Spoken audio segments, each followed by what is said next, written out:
लिंगायत समाजाच्या आर्थिक उन्नतीसाठी स्थापन करण्यात आलेल्या जगज्योती महात्मा बसवेश्वर आर्थिक विकास महामंडळाला 3 वर्षे उलटूनही समाजातील बहुसंख्य बांधवांना अजूनही योजनांचा लाभ मिळालेला नाही। जातीच्या दाखल्याच्या अटीमुळे समाजातील 85 ते 90% घटक वंचित राहिले आहेत। लिंगायत समाजासाठी स्वतंत्र महामंडळ स्थापन व्हावे यासाठी राज्यभरातून मोर्चे, आंदोलने, चळवळी करण्यात आल्या।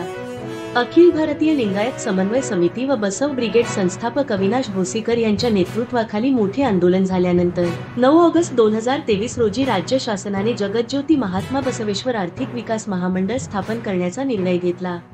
पण शासनाच्या आदेशानुसार फक्त इतर मागासवर्गीय ओबीसी प्रवर्गातील लिंगायत घटकांनाच लाभ घेता येईल असे नमूद करण्यात आले। परंतु ओबीसी लिंगायत समाजासाठी आधीपासूनच स्वतंत्र वित्त आणि विकास महामंडळ अस्तित्वात आहे, त्यामुळे खुल्या प्रवर्गातील लिंगायत बांधव या योजनांपासून वंचित राहिले आहेत। लिंगायत समाजातील 85 ते 90% बांधव हे खुल्या प्रवर्गात मोडतात।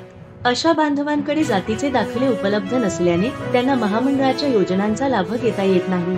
बसव ब्रिगेडने या संदर्भात मुख्यमंत्री आणि उपमुख्यमंत्र्यांना निवेदन दिले होते।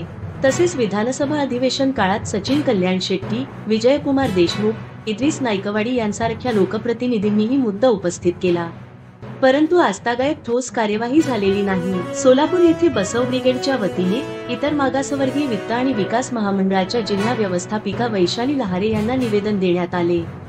जातीच्या दाखल्याची अट रद्द करून सर्व लिंगायत घटकांना योजनांचा लाभ द्यावा अशी मागणी यावेळी करण्यात आली। वैशाली लहारे यांनी आश्वासन दिले की ही त्रुटी शासनाच्या लक्षात आणून दिली जाईल आणि आवश्यक ती कार्यवाही करण्यासाठी मुख्यालयाकडे पत्रव्यवहार केला जाईल। या प्रसंगी बसव ब्रिगेडचे जिल्हाध्यक्ष अमित रोडगे, जिल्हा कार्याध्यक्ष बसवराज टाकाई, शहर कार्याध्यक्ष शिवराज विभूते, सचिव राहुल जत्ती, श्रीकांत कट्टीमनी, मळसिद्ध रोकडे, शिवा स्वामी, मंजुनाथ परीट आदी पदाधिकारी व कार्यकर्ते उपस्थित होते। लिंगायत समाजाच्या आर्थिक उन्नतीसाठी स्थापन केलेले महामंडळ प्रत्यक्षात समाजातील बहुसंख्य बांधवांसाठी अद्याप अप्राप्य आहे। जातीच्या दाखल्याची अट शिथिल केल्याशिवाय या महामंडळ स्थापनेचे उद्दिष्ट साध्य होणार नाही, असा ठाम सूर लिंगायत बांधवांमध्ये उमटताना दिसतो।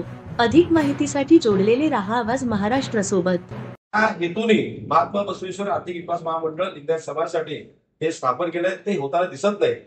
आज आम्ही जगज्योती महात्मा बसवेश्वर आर्थिक विकास महामंडळच्या सोलापूर जिल्ह्याच्या व्यवस्थापिका श्रीमती वृषालीताई लहारे मॅडम यांना आज आम्ही महात्मा बसवेश्वर आर्थिक विकास महामंडळामध्ये जाचक अट रद्द करावी, ती शिथिल करावी आणि सर्व ज्या दाखल्यांमध्ये पूर्णतः लिंगायत असा उल्लेख आहे, ज्याच्यामध्ये वीरशैव लिंगायत असेल, हिंदू लिंगायत असेल किंवा लिंगायत या नावाचा कुठलाही जो उल्लेख आहे त्या सर्वांना त्याचा लाभ मिळावा अशा पद्धतीचं निवेदन आज बसव ब्रिगेड सोलापूर शहर जिल्ह्याच्या वतीनं आज आम्ही इथं दिलेलं आहे।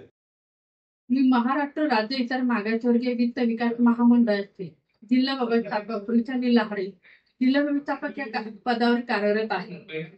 आज अखिल भारतीय लिंग सेवा मंच बचत ब्रिगेड संघटनेचे श्री अमित राजशेखर रोडगे यांनी लिंगायत समाजासाठी ज्या काही अडचणी निर्माण झालेल्या आहेत की बऱ्याचशा लोकांकडनं जातीचा दाखला नसल्या कारणाने तर जातीचा दाखला किती करण्यात यावा यासाठी त्यांनी निवेदन सादर केलेलं आहे।